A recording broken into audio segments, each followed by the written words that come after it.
Okay,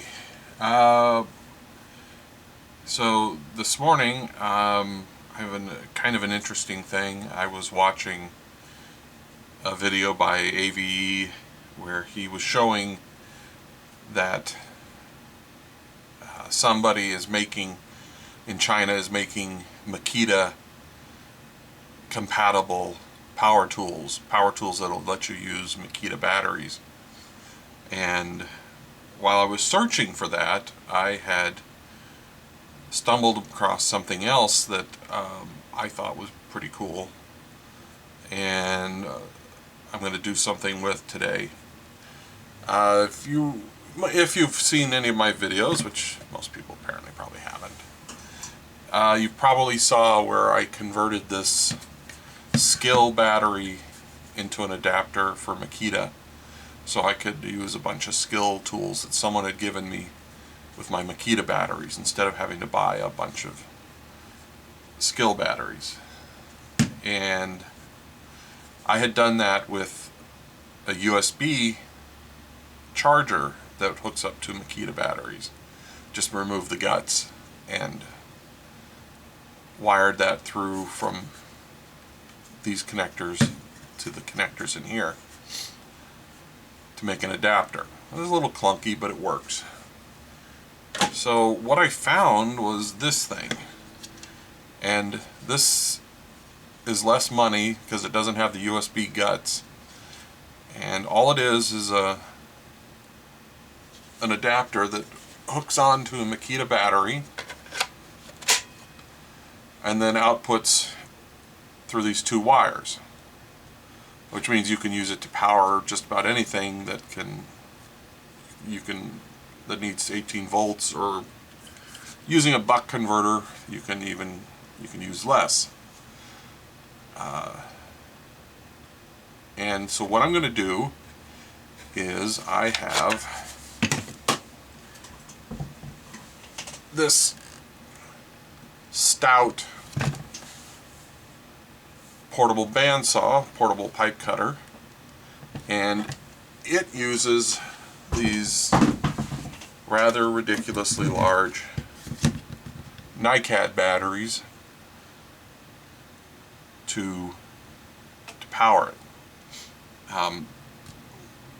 The Stout, my brother acquired it, didn't need it, gave it to me, and I used it until the batteries died. And being NiCad, they died a long time ago, and I took one of the batteries apart and converted it to run off of a bench power supply I built.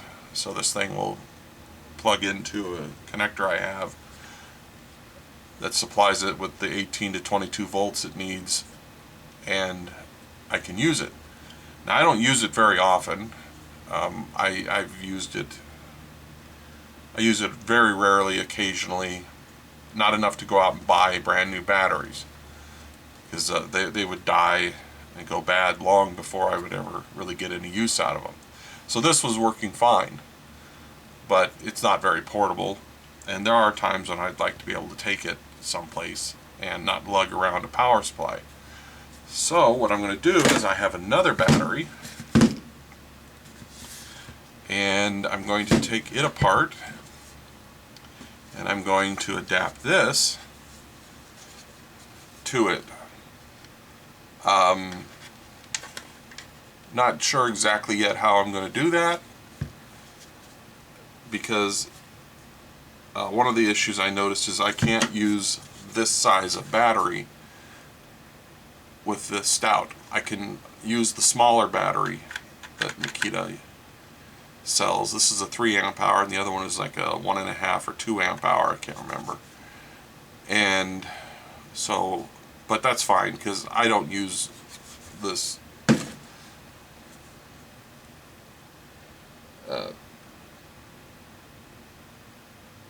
tubing cutter very often to warrant, spending a ton of money. But before I do that, I'm going to take this apart and see what it looks like inside.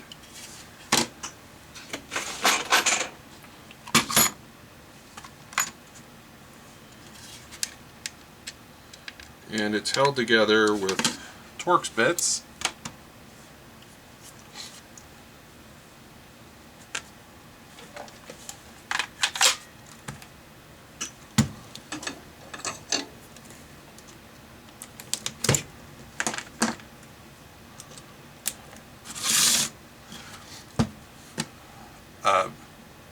Just as a comparison, it doesn't look exactly the same as a regular Makita. Regular Makita has the 2 power connectors, and then it has what I believe is a temperature sensing connector. This adapter has something that looks more like this, but the Chinese, being the Chinese, have realized, oh, well, we don't need this stupid thing right here. All we need is a couple of blades. And so that's what they've done. They just made this thing as cheap as they could. So it doesn't have any temperature sensing or safety of anything in it. I could probably modify it if I wanted to but let's see.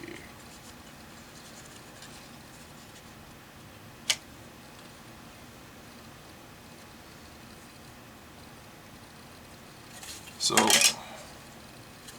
that's it. It's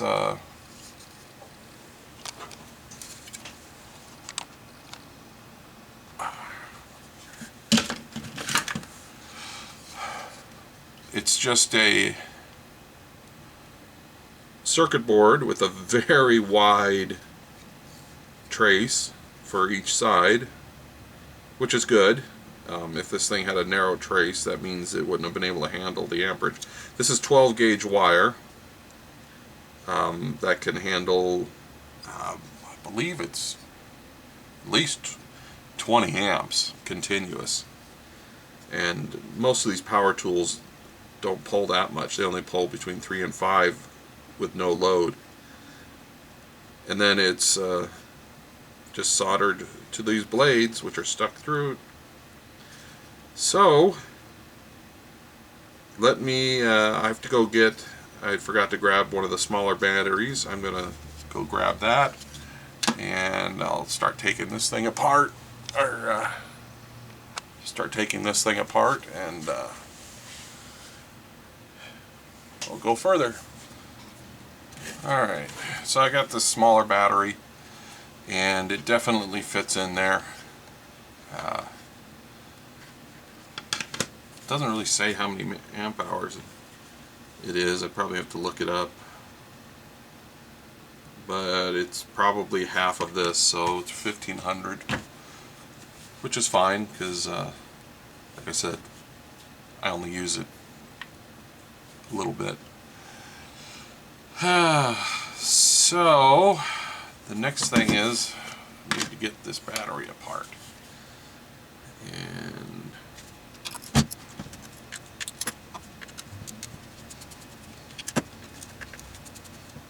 there's a date code on this battery that, if I'm reading it correctly, it's either from 2004 or 2005.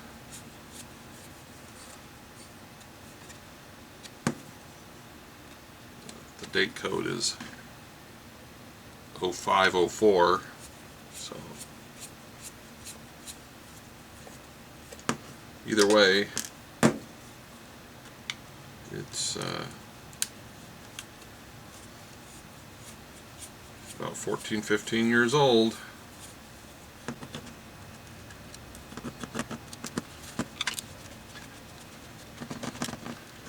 You might ask, well, why don't I rebuild this battery with new NiCad?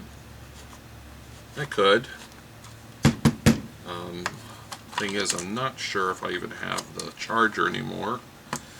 And oh, that's nice. It's a nice scorch mark there.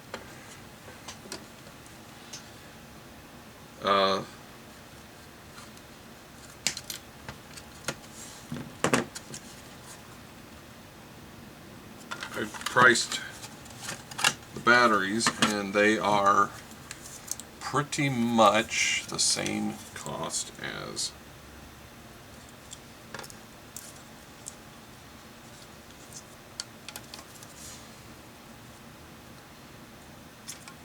or more than buying a battery new.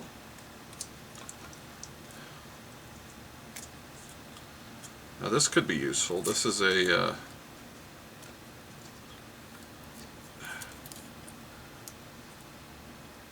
thermal switch, probably a normally closed one that opens up when it gets to a certain temperature.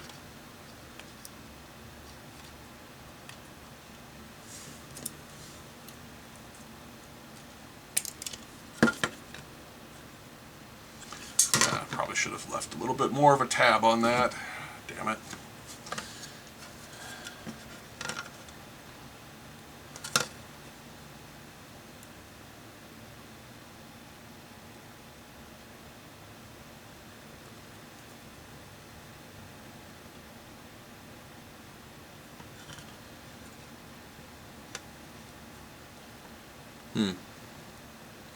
Just says TRM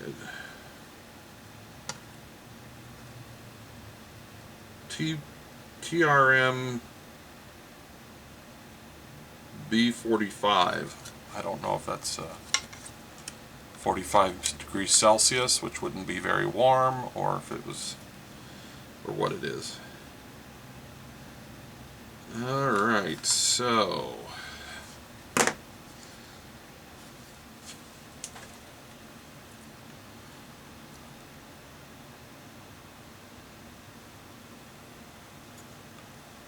it looks like our positive connection broke on this.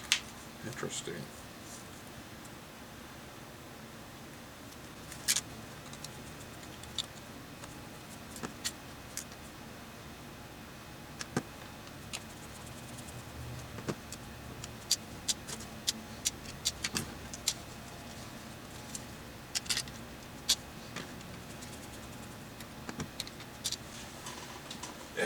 Let me check something here. That's what I thought. The center connection isn't even used by the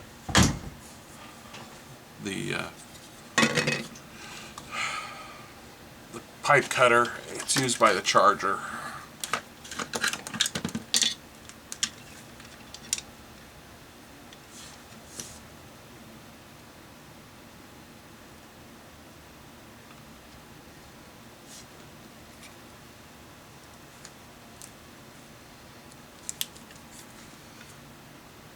Just looking to see if this has any charge left in it at all.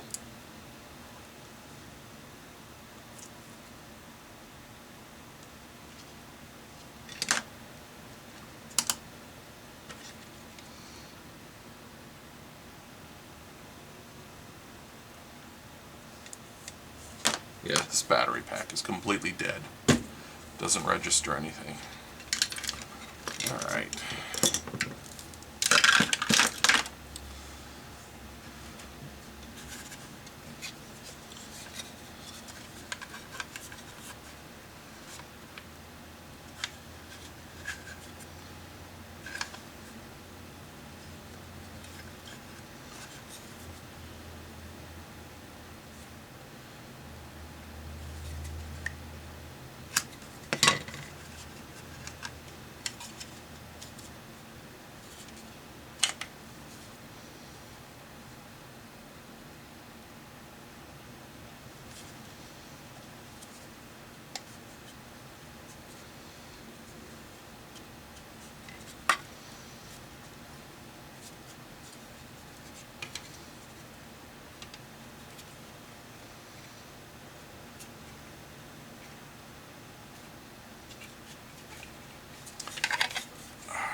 Let's see if this will fit.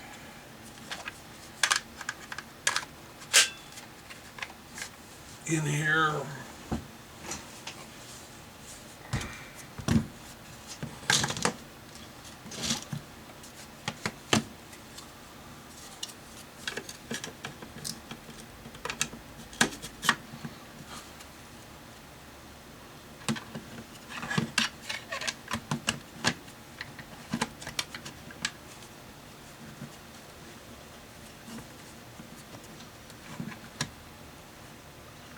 Okay, so it's not going to fit all the way in there, but if I get rid of this piece here,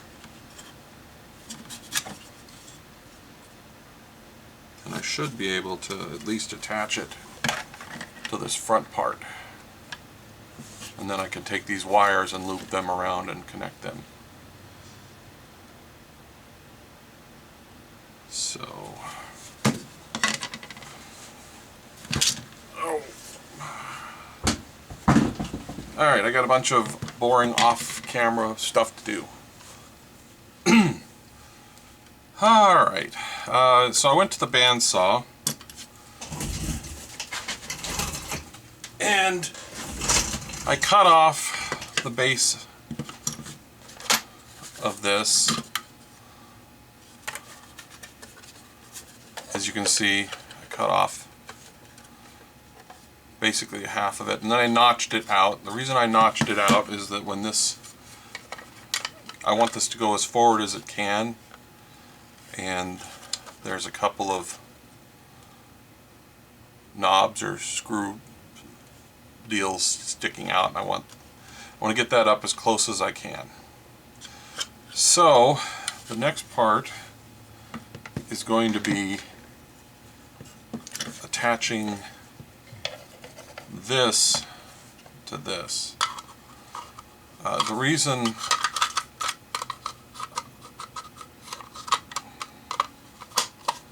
I'm leaving this bottom part is that I need the catch to hold the battery on. And otherwise I would have just, you know, replaced the whole thing. But this, there's just no other way to do it without doing this. So I need to do something with this top piece. It's rounded. There's a lot of there's places I can put screws through it. That's not a problem. But this is rounded, and I may have to make something on top of here to level those out. I may end up, I may just put screws and washers on it, but I may have to cut something out of some tubing or standoffs to make that a little level, more level. So what we need to do now, and we need to do this without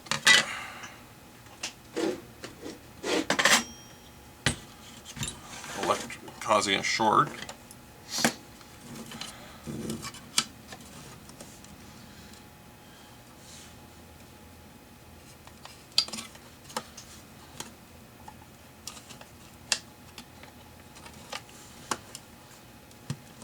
Just going to put this in here.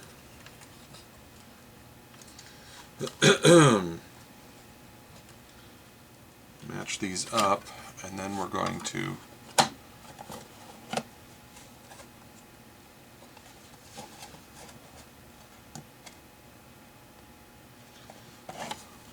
first I have to drill holes in these. Alright, that's done.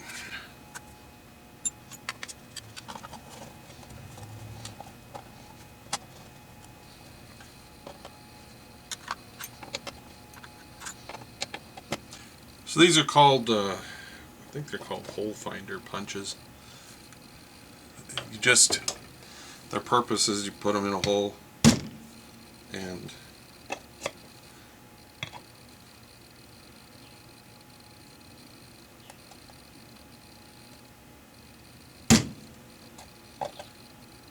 use it to make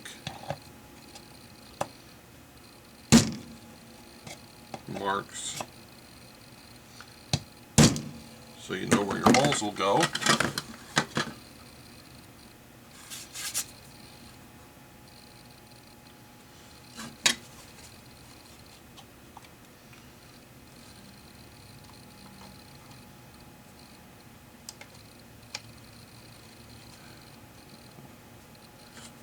Looks like there's just barely room in there to put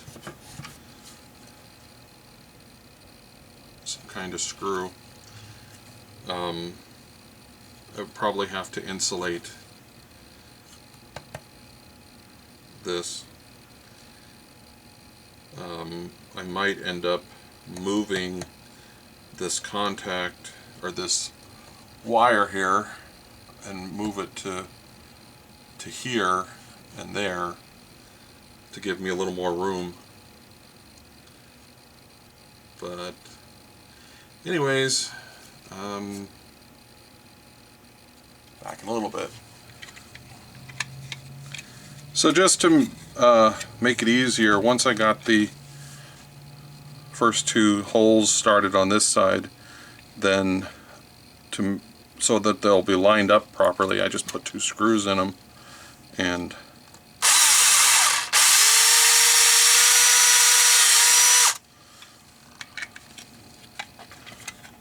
drill the other holes. Make sure my fingers aren't in the way.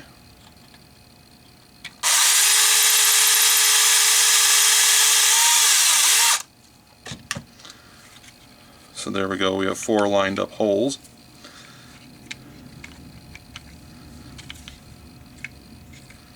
And then what I'm going to have to do is I'm going to go get some standoffs and cut them at an angle that matches this, and so that I could put a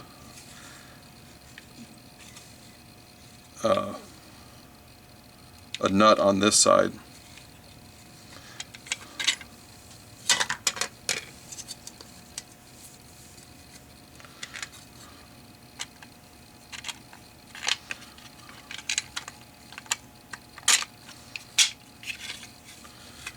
And there's more than enough room for the wires to get in there.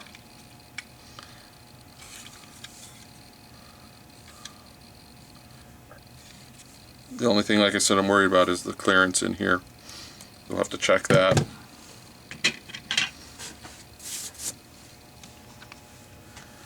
Alright, so this is what we're going for. I got some nylon spacers, and I just kind of rough cut them at an angle, and it doesn't have to be perfect.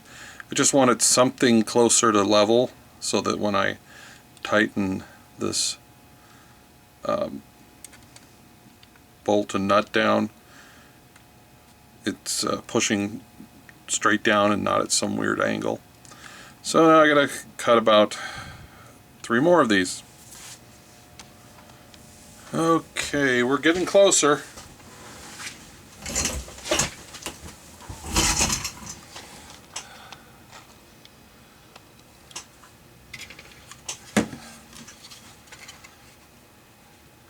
So this is the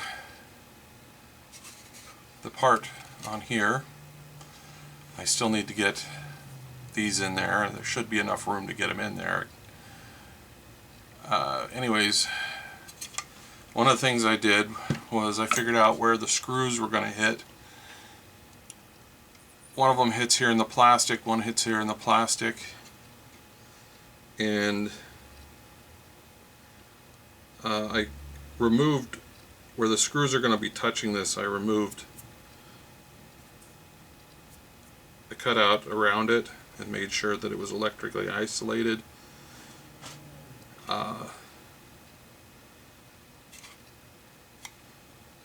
So now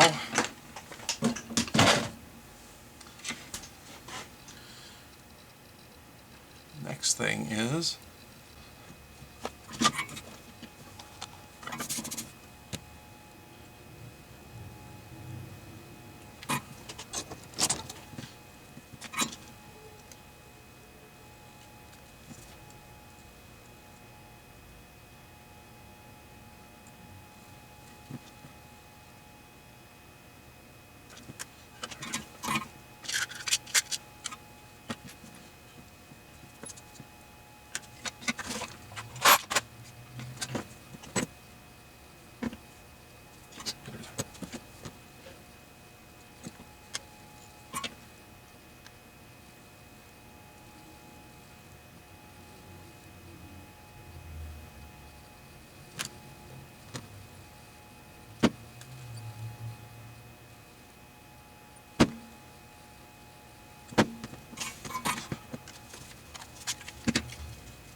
so that's those connectors.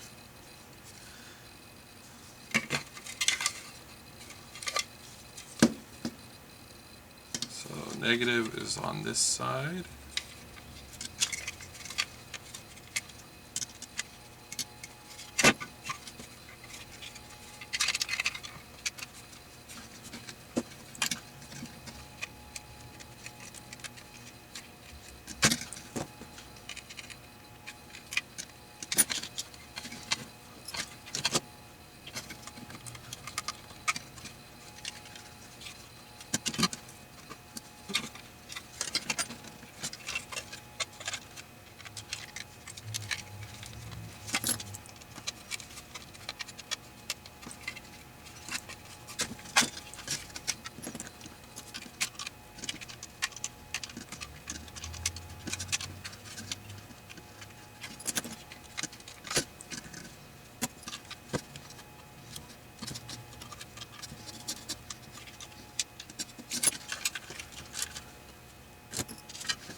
Okay, I'm going to check and see that there's no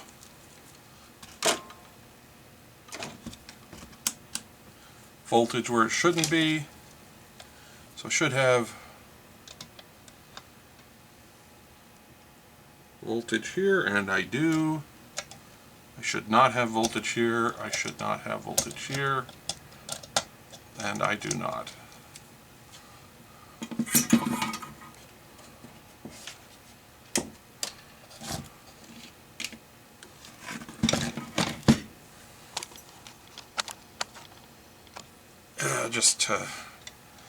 So voltage, no voltage. So that part's done.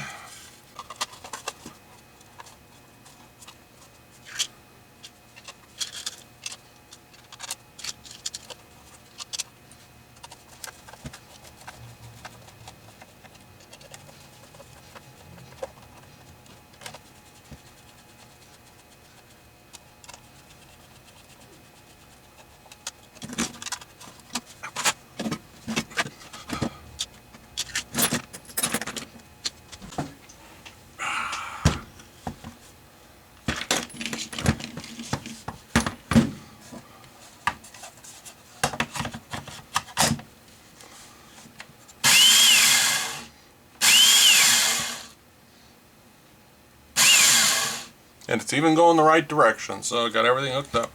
So there it is.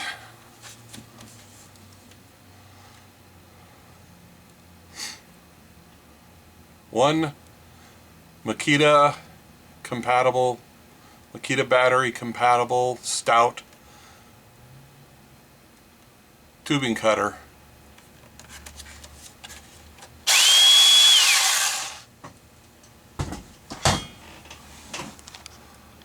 Later.